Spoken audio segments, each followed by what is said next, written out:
Hey, now, what is going on? It's the Rob from 106.1 KISS FM here with my tag team partner in podcasting from Media Market 262. Good morning, Jerry Valeri, State College, Pennsylvania. Watch your mouth. I'll fight you. I know. I'll fight you on the internet. I know. You'll put on the monkey suit and you'll start fighting. Good morning, buddy. I've been dealing with internet trolls all morning. And you never feed the trolls, Rob. You should never feed the trolls. Listen, we've all been, anyone in radio, I think, has definitely been there with the trolls and stuff like that. It gets, don't even worry about it, brother. Don't even worry. It won't bother me. And the amount of time it took us to talk about that, 1 minute, CM Punk lost again. He submitted twice. I think it was 2 minutes and 14 seconds. Have you seen the fight yet? I did. I saw it the next day. It was exactly what I expected it to be. He can't defend. And then he got into a dangerous situation and he couldn't get him out of his guard.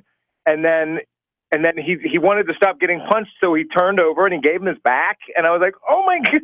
It honestly, by the way, thanks to Steve for inviting me over to watch the show. I went to Steve's and watched it. It seemed like an unfair fight. It was like a pro stepping in with a first timer, which it was. That's exactly what it was. Mickey Gall's started training boxing when he was 13. It's just, and as much as I like CM Punk and I wanted him, I wouldn't have minded having him when he needed to lose. I needed him to lose. I did too. I don't like him now.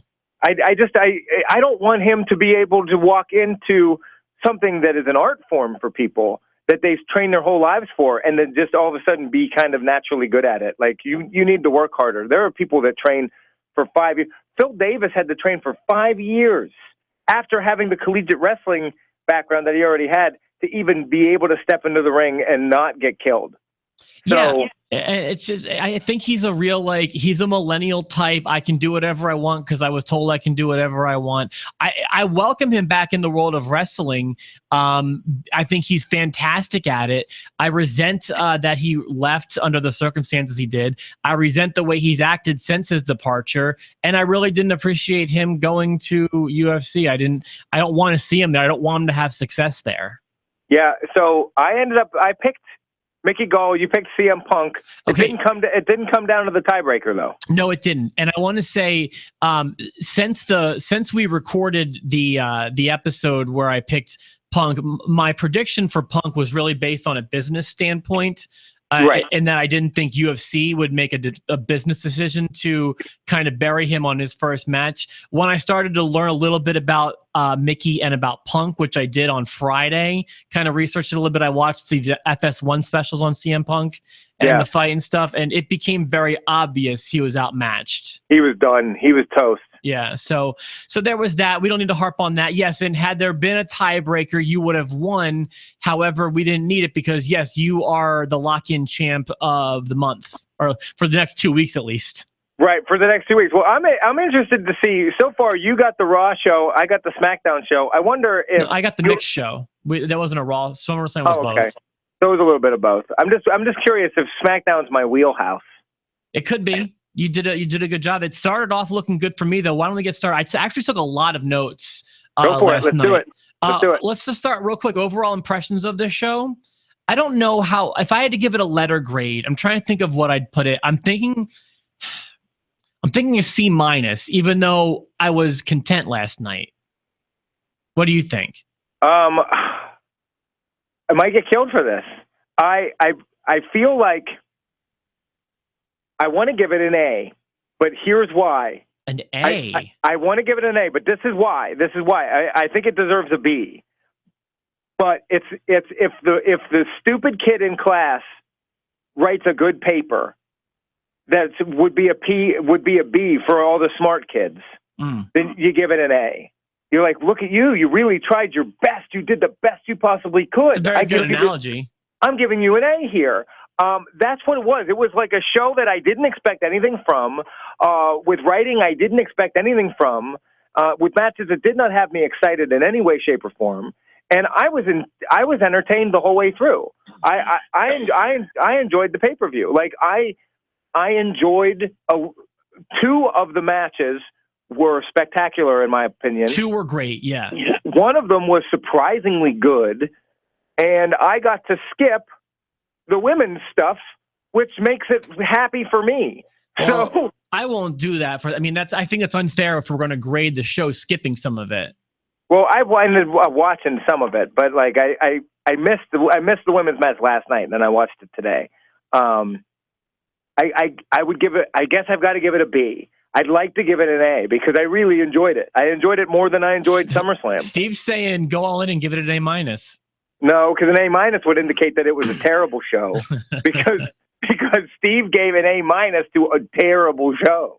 Okay, well, last night's show, I mean, if that is the standard for an A, last night's show, we've got problems. Like, I wouldn't be able to watch wrestling if that was an A show. Right. I'm sticking with the C-. The only reason it wasn't lower is because everyone did their job really well. The matches going into it weren't all that impressive to me, and it was SmackDown brand exclusive. But let's start at the top.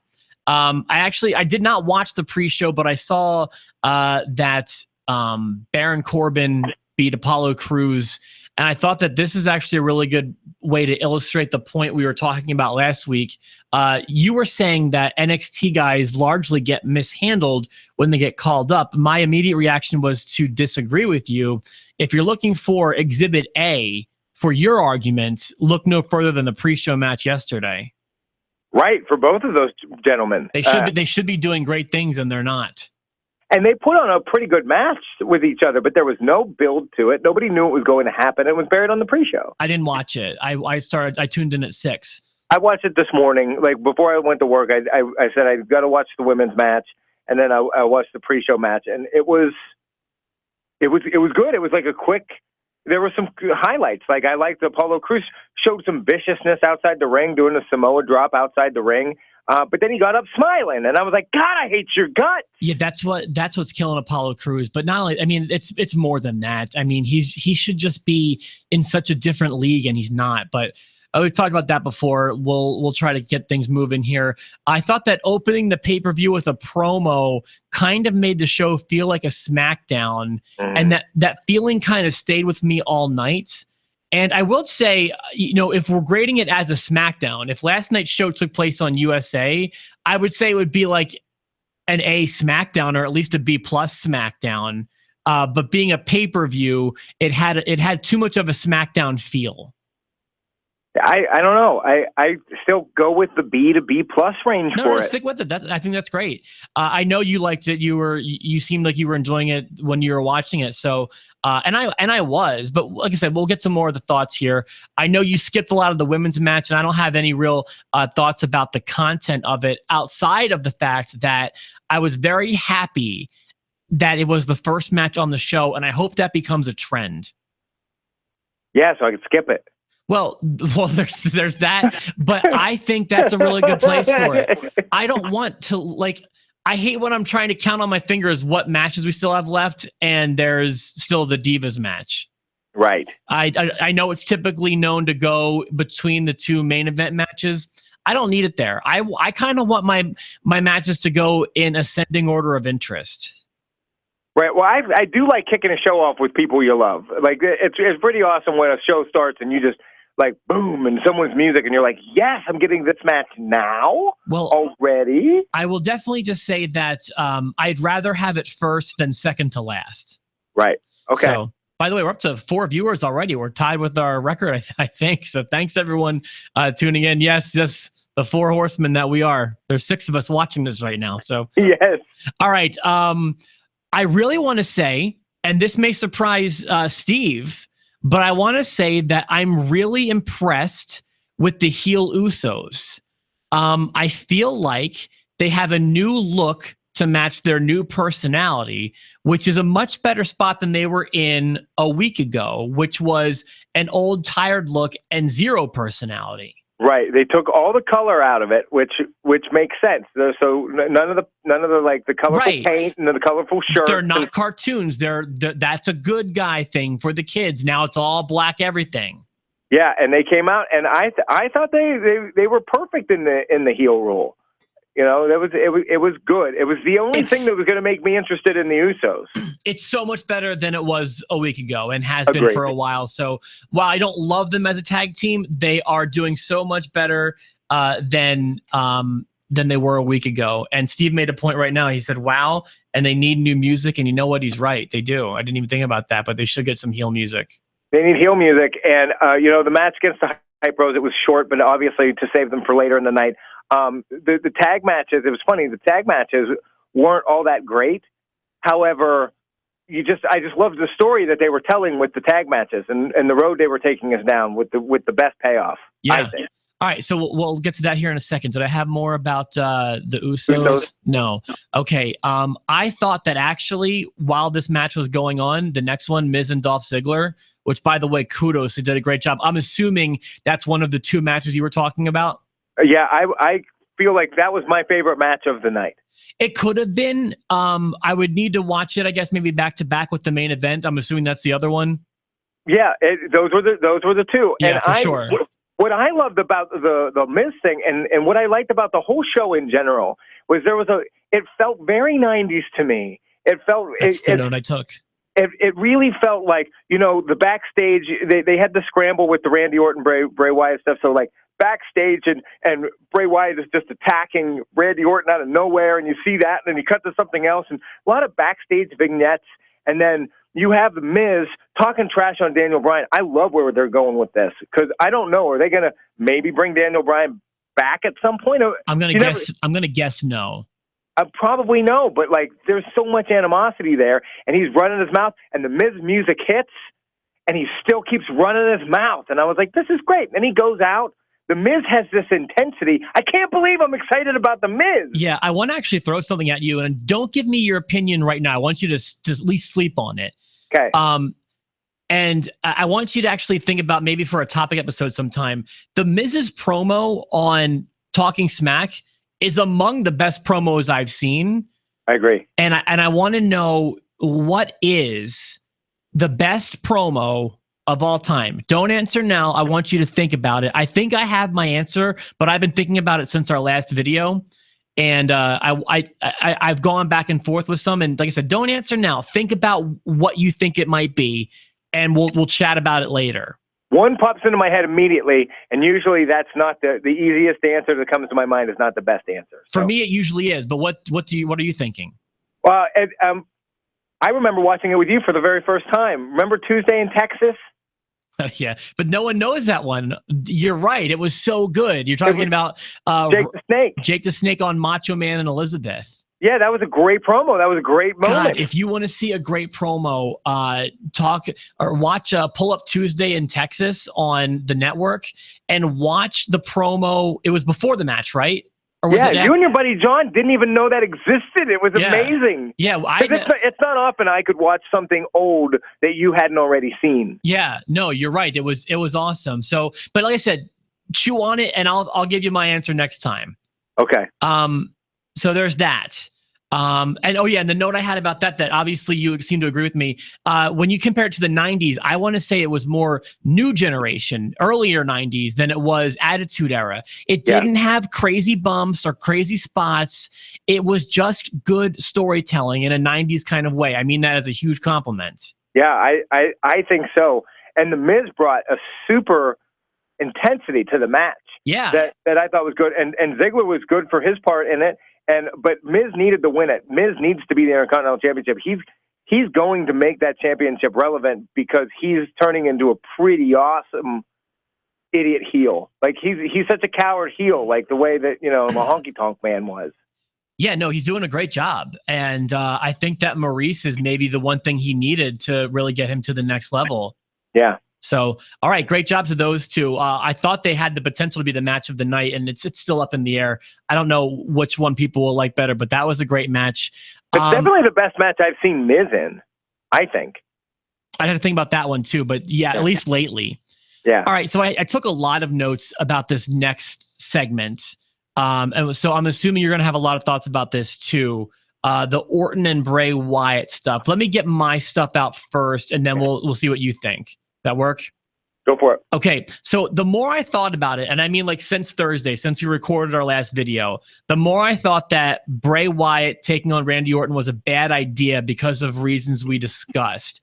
I think that right now, neither one of them could suffer a big loss like this. So it was a bad idea to put these guys together. And then I actually was impressed and okay with the fact that the match wasn't going to happen. So, because I thought that it was a bad idea since the last time we spoke. Then Kane came out and I understood. I never want to see Kane, but I got why he was coming out. And then I thought for sure that the story was going to be they're going to wrestle and then there'll be the RKO out of nowhere. And that would be part of the story. But that's not exactly what happened. While there was an RKO, it was the opposite of out of nowhere. It was one of the worst RKOs ever. Not the way it was executed, but just that he was walking so slowly to the ring to deliver it. I thought it should have been an out of nowhere thing. And then we're having the opposite problem of now, instead of losing to Randy Orton, Bray Wyatt's losing to Kane. So you didn't make your situation better. You made it worse. We made it worse. It wasn't an RKO out of nowhere. It was an RKO that was totally expected.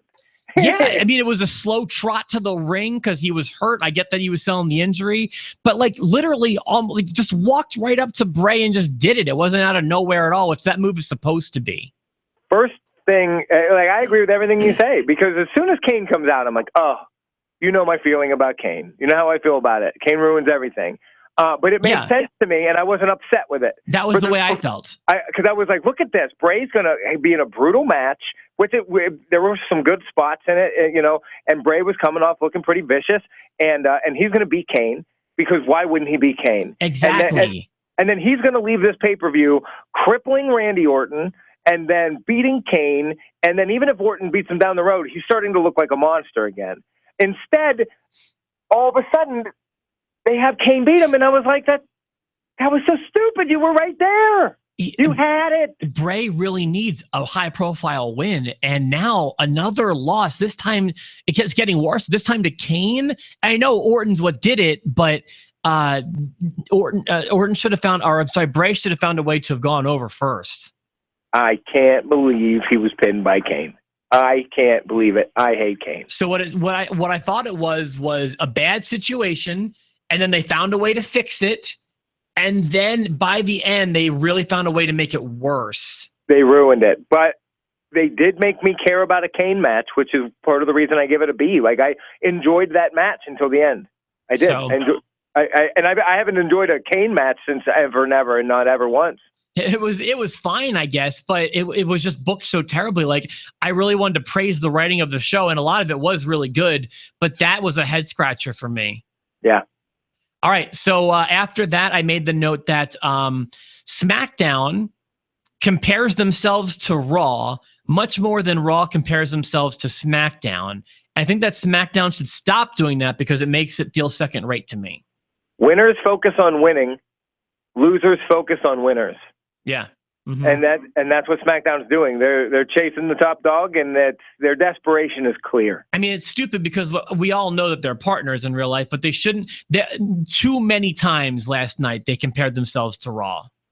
Right. I thought. So there was that. All right, then we're going to get into the Tag Team Championship, the finals. And my only note was, even though I didn't predict it in the predictions episode, while I'm not terribly surprised the Usos lost in the finals, I am really surprised that we didn't see American Alpha at all. What is that? Yeah, I was surprised American Alpha didn't show up. Maybe they wanted Heath Slater and Rhino to get over cleanly. I don't know why that didn't. It played out exactly the way that I thought it would, which is rare for me. I nailed it, except I thought that American Alpha was going to interfere. Like that's where I was scratching my head too. At the very least, show up at the end. But you know what? You know what, Rob? What's that? Beulah. We're getting a double wide, baby! You know, I sadly missed the post-match. I had network connection errors. You know how happy I was to see Heath Slater get a contract on SmackDown? Because if he went to Raw, it was going to be over for him. But he's going to be a real player on SmackDown. He is the true beneficiary. No one has benefited more from the brand extension than Heath Slater. It's amazing. And they were cheering for him so hard when he was doing the interview. The post interview that you missed, like, he'd be like, if there was a genuine moment where he was like, listen to this. listen to them. And then they just started going crazy, and and Rhino was laughing like they were just having fun. And he's Slater, and Rhino, your tag team champions. I made the note that Slater and Rhino are my new favorite tag team, like ever. I love them. They're great. I love it. And then Rhino is like the straight man to Heath Slater's stooge, and all Rhino needs to do is just stand there to make it funny. He doesn't need to sell anything. So they're doing a great job. I have a few more things. I also wanted to give them some more praise. I don't know who he is. I missed his name, but I think that SmackDown's ring announcer is really good. You may not have noticed, but he's. I didn't notice. He sounded okay. Yeah. I think his name is not Lillian Garcia. That could be it. Right. The crowd was really, really into the Ambrose and Styles, and it seemed to me like Styles is the most over guy on the card. Who were the jobbers? Who were the jobbers that Styles made fun of in the back? We didn't get names, did we? They didn't have names. I know you saw it on Facebook, and probably most of our viewers saw it on Facebook. But I think I had an awesome observation about you did the jobber on the right. Okay, so if you do go back and watch this, here was my thought about this. I thought that if you take Scotty 2 Hotty and Hardcore Holly, and they make a baby, all right, and then you take Chris Candido and you take Nick Hogan, and then they make a baby, and then those two babies make a baby. That baby would look like the jobber on the right. Right? I mean, he looked like all four of those guys. I love the jobber on the right was a mix of 4 jobbers. So I just thought that was kind of a funny observation, if I do say so myself. The main event was fantastic. AJ Styles, you're right. I mean, he is so over. He needed that belt. I didn't think they'd give it to him that soon, but I'm glad they did. Okay, there's one thing that they did well last night, I thought. Usually I am the biggest hater of ref bumps, but I appreciated Kyoto's last night, and I'll tell you why. Because it wasn't overdone. In 1998, if Earl Hebner would have taken that same bump at the end, he would have been face down selling that dumb thing for 5 minutes. He would have needed medical attention. Yeah, and that's what I hate about ref bumps, is they're so over the top. And Kyoto sold it appropriately last night. I don't care if it's appropriate and once in a while, but you used to see it literally every night with Earl Hebner in the main event, and ridiculously oversold. Yeah, for too long, too. I like that it was an appropriate amount of time. You know, he got bumped, so he stumbled, and he's getting back up, and just enough time for AJ Styles to give him the old kick in the 1-2s. When you get bumped, miss the next 7 seconds. Don't miss the next 7 minutes. Right. Like one day I was walking down the street and some guy bumped into me, and I didn't need to go to the hospital. Right, exactly. Okay, so that's... Yeah, did you like that match? I love that match. I thought we saw some fire from Dean Ambrose, too. Dean Ambrose is doing great work again, too. I wish you would have been doing this sooner. I don't know if it's the Austin podcast or not. I think that's oversimplifying it, but it seemed like that gave him a kick in the pants. I hope it continues with Ambrose and AJ Styles. I think that they need to continue. I like their confrontations outside of the ring. I want to see it continue a little bit longer, but I'm loving it. I love that AJ Styles is your champion. He is now champion in WWE. I've got that's right, and not only that, he's the first guy that's done it in TNA, IWGP, and now WWE. So he's amazing. He's having one hell of a year. By the way, welcome our 5th viewer. I believe that's a record for us. So this is 5 time. I've got 2 more notes on the show today. Where was Cena? Nowhere to be seen. What is that? Where is he? Like, is he on vacation? I don't know. Like, what's the? He didn't get injured again. I heard he was going to be filming a TV show again, the 2nd season of that garbage show he was on last year. But I don't think that's now. I mean, we just talked about how SmackDown doesn't have the depth to afford loss of a top guy. And they're not even utilizing them. They're not using him. And Randy Orton isn't medically cleared to fight yet. They were banking on him being medically cleared. That's why he legitimately wasn't medically cleared to fight last night. I didn't know that. Really? Yeah, he didn't get cleared last minute, so that's why they pulled that switcherooski. Then how is he cleared at SummerSlam?